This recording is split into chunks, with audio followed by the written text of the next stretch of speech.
I'm Michael Williams, securities attorney with the Williams Securities Law Firm. Let's talk about a brand new development in securities law, general advertising and solicitation.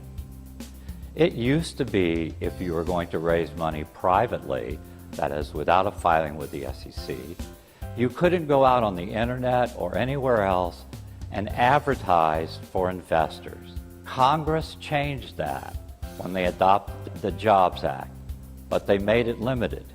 The Securities and Exchange Commission probably didn't like this change at all, so they took a long time to promulgate these regulations. And these regulations are difficult to understand. Why? First, you have to do an offering under Rule 506. That's not so easy because it requires full disclosure, a full disclosure document. It also requires appropriate filings with state securities commissions.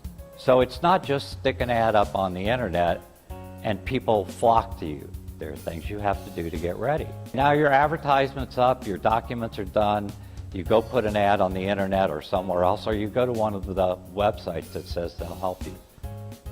What's your limitation? You can't take everybody.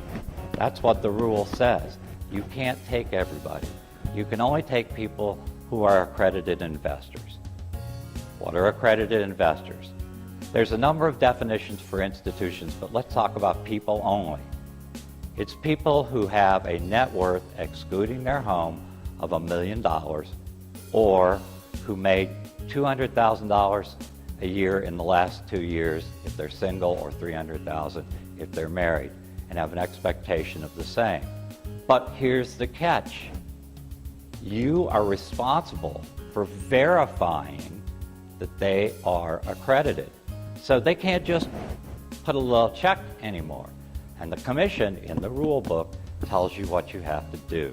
Can you use general advertising and solicitation to go find investors? Yes. Are there things you need to do before? Yes. Are there things you need to do as you find investors? Yes. Are there things you have to do when you finish the offering? Yes. That's what we'll tell you. This video is for educational purposes only. You cannot rely on anything in this video as legal advice.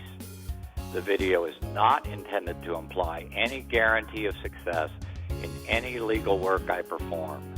This video has not been reviewed or approved by the Florida Bar.